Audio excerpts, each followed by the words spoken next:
plein de formes d'obsolescence différentes, et que nous, en tant que des citoyens, vous, moi, des consommateurs, on pouvait y faire quelque chose aussi, parce qu'on a aussi des obsolescences d'usage, qu'elles soient pour raisons psychologiques, techniques, sociétales, enfin, j'ai des slides là-dessus, si vous voulez, on peut en faire de longs débats, mais qu'on a tous tendance à posséder des objets dont on ne perdure pas l'usage, et qu'il y a un gros volume significatif d'objets qui dorment dans nos armoires, nos caves, nos greniers, oubliés au fin fond du jardin, enfin, une série de choses. Et ça nous tracasse, enfin, il y a quelques-uns, ça nous tracassait. On a fait des enquêtes pour essayer de comprendre mais pourquoi, au fond, est-ce qu'on est tous attachés autant à avoir ces objets, plutôt que l'économie de la fonctionnalité. Et c'est vrai que moi, j'ai pas besoin d'une foreuse, j'ai besoin d'un truc pour faire un trou. Une fois que mon trou est fait, je suis content, j'ai obtenu ce qu'il fallait. Et la conclusion qu'on a tirée d'une enquête où on a réussi à toucher par nos réseaux, hein, donc c'est pas formalisé comme un Ipsos ou un truc officiel, mais à peu près 800 personnes, c'est qu'en fait ce qui nous bloque nous, en tant qu'être humain au quotidien pour lutter contre l'obsolescence que l'on provoque nous-mêmes, mais sur les usages, l'objet est parfois parfaitement fonctionnel, mais on ne pense même pas à le revendre en brocante ni rien, on le laisse dépérir, des fois qu'on en a encore besoin, c'est la difficulté des autres solutions. C'est le fait que si je veux aller louer, je dois aller jusqu'au magasin de location, hein, vous allez aller chez Brico, vous allez faire la file pendant une demi-heure pour réserver votre machine, puis refaire la file pendant 20 minutes à la caisse.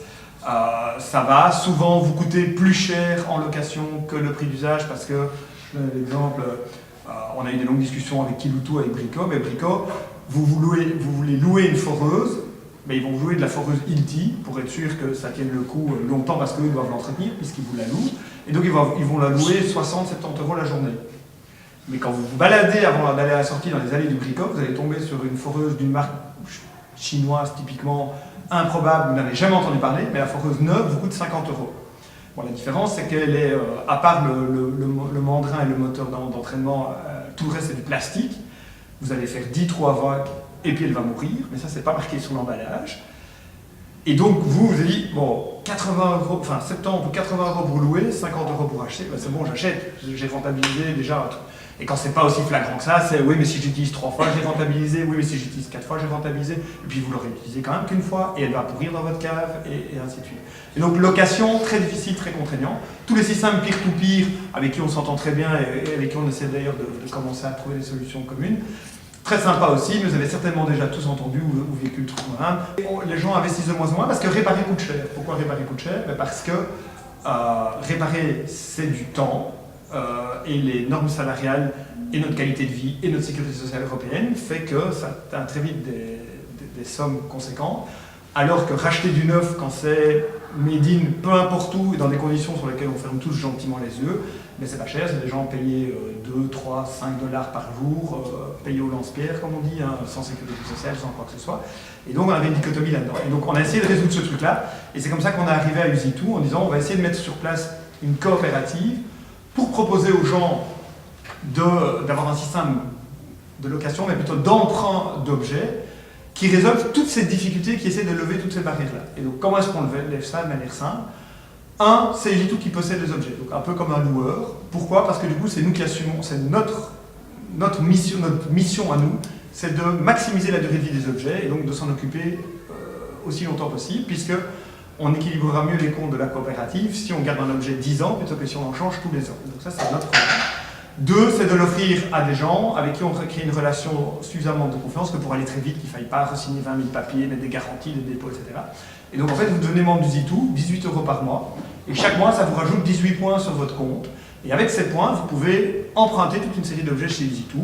Alors, on est en train de constituer le catalogue, mais c'est clair que si vous louez un motoculteur, si vous avez besoin du motoculteur pendant une semaine, c'est un énorme objet qui vaut cher, ça va vous coûter plus de points que si vous empruntez un kit de peinture pour repeindre une chambre dans l'appartement pendant une semaine. Parce que, en gros, pour des durées d'usage type, on va être plus ou moins à 10% de la valeur d'achat. Donc ce qu'on essaie de faire convaincre les gens, de dire, tout ce que vous n'utilisez pas 10 fois par an, empruntez-le, utilisez la fonction plutôt que de l'acheter.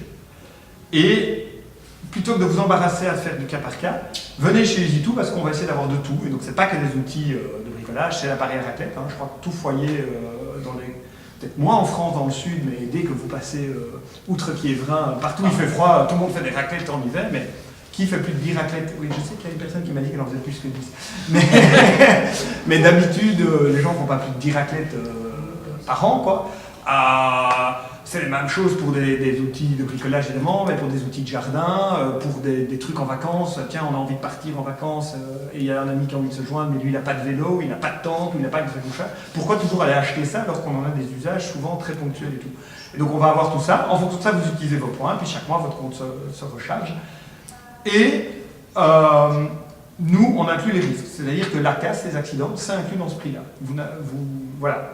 On part du principe, mais on ne va pas vous mettre toujours des objets blancs en neuf, je vais y revenir, mais on part du principe que les accidents, les trucs, ça fait partie de la vie. Ce qu'on espère, c'est petit à petit acquérir un savoir-faire et peut-être un jour être en capacité, rêvons, de discuter avec certains fabricants. Mais on a pas mal travaillé sur le projet à un moment donné, Kiloutou en France. Eux ont acquis cette stature-là qui leur permet de négocier avec les fabricants en disant ce problème-là arrive trop souvent, cette pièce-là, c'est une pièce d'usure, c'est très bien, mais est-ce qu'on pourrait faire en sorte qu'en 3 coups de tournevis, on y accède plutôt que de devoir thermo-dessouder tel truc ou tel truc. Et voilà, ça va être l'objectif de la coopérative. Et donc, si vous cassez un truc, ben voilà, c'est la vie et on ne va pas s'en prendre pour vent parce que ça fait partie des barrières qui inquiètent les gens et tout, donc c'est inclus. Et ce qu'on va faire aussi pour vous simplifier la logistique, parce que l'autre truc qui pèse souvent dans ces trucs-là, c'est qu'il va falloir aller chercher l'objet, même sur un peer buy ou un autre. Si quelqu'un est d'accord de prêter un objet mais que c'est à 15 km de chez moi, il faut que j'aille le chercher, que je mette un rendez-vous. Et donc nous, en fait, des membres vont mettre à disposition, ouvrir leur maison 2, 3, 4 fois par semaine dans les quartiers. Et donc vous pouvez demander qu'un objet soit mis à votre disposition à tel endroit. Donc si j'habite XL, au garage, on appelle ça des garages dans le jargon. Le garage XL tenu par Olivier, machin chouette, qui est membre du Zitou, il est ouvert le mardi soir, le mercredi après-midi, le vendredi matin et le samedi matin. Mais moi ça m'arrange bien, j'ai besoin de tel truc vendredi matin à ce point XL. Et nous, ça fait partie de notre métier, toujours inclus dans le prix, de faire en sorte que cet objet-là, ou que un des objets qui rencontre la fonction dont vous avez besoin, soit disponible ce vendredi matin-là, au point où vous allez. Vous y arrivez, vous le prenez, vous allez faire ce que vous avez à faire. 3 jours, une semaine, 1 mois après, selon le type d'objet, vous le ramenez. Les points ont été débités de votre compte et c'est reparti pour le truc suivant.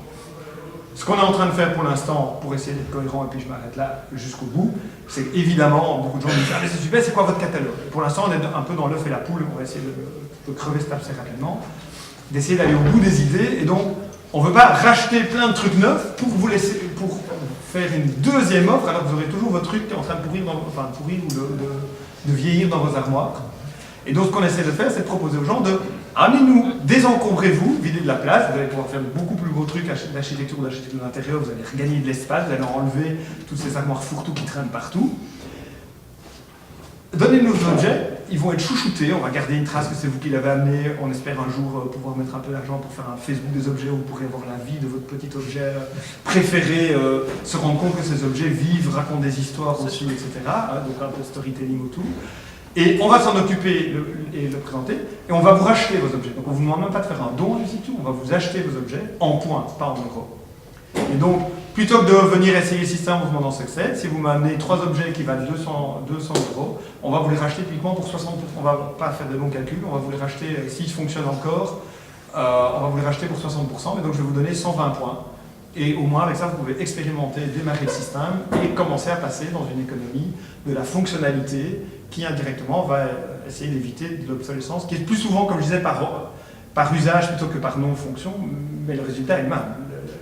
Les ressources ont été extraites et ça va finir dans un incinérateur, hein, puisque la valorisation énergétique, je rappelle que c'est de l'incinération. C'est pas du recyclage très utile. Voilà. Mais je peux peut-être passer la parole. Oui, ou des questions, oui. C'est d'un point de vue financement, je trouve ce projet vraiment très intéressant, mais vous êtes autonome ou si vous avez des subsides aujourd'hui, est-ce qu'à terme vous serez autonome?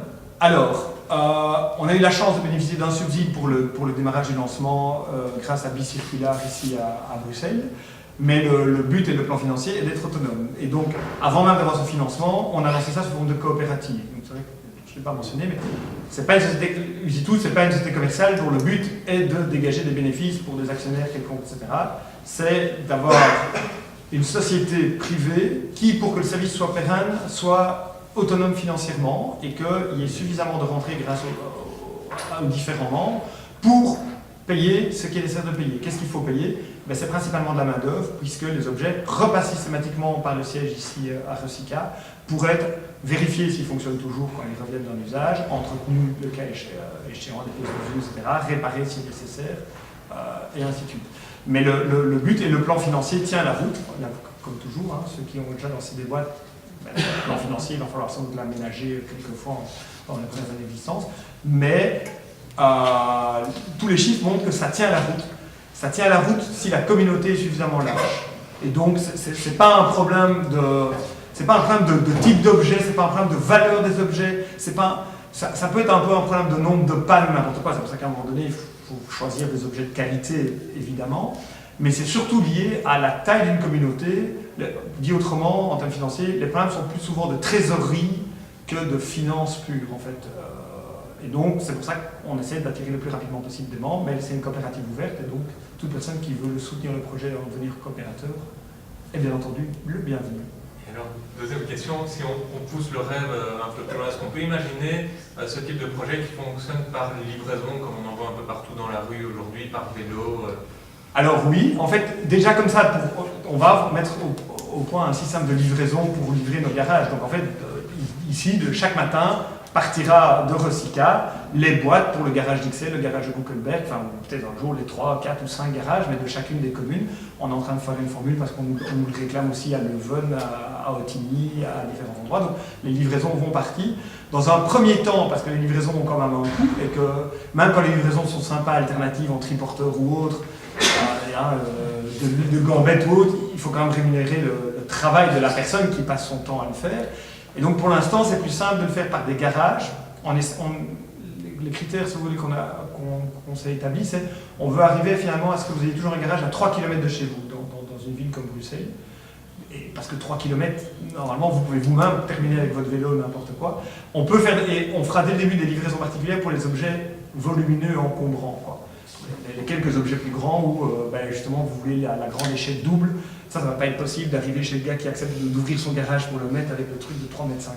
Donc ça, on fera la livraison, mais ça, dans un premier temps, en tout cas, on demandera aux gens de payer le surcoût de la livraison en direct chez eux et de trouver cet équilibre-là.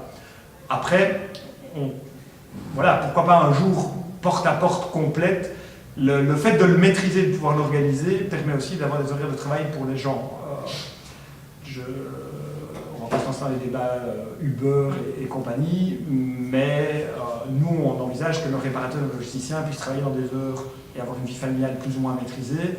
Et donc, si on veut faire du Deliveroo, même si c'est sympa à vélo, mais qu'il faut avoir une permanence tous les jours jusqu'à 23 h pour que quelqu'un puisse sonner à 21 h en disant « je vous envoie un vélo qui vient chercher le machin », on essaie d'avoir un volet social aussi, mais tout ça est malléable et va évoluer en fonction de la demande des membres. C'est la même chose sur le catalogue. On a imaginé un très grand catalogue, des gens viennent avec des trucs très présents, on dit le catalogue il évoluera en fonction de ce que les gens nous offrent, d'une part parce qu'on les mettra on ne se ferme pas de porte, on les mettra en proposition, et de ce que les gens demanderont, ou on cherchera ce que les gens demandent, mais il y a tout, on nous demande des biberons, des béquilles, des poussettes d'appoint, des porte-vélos, en fait, dès que vous n'utilisez pas un truc 10 fois par an, c'est même économiquement plus rentable pour vous de l'emprunter ou de le louer quelque part, louer à des prix et tout, pas forcément au prix des gros loueurs, que de l'acheter.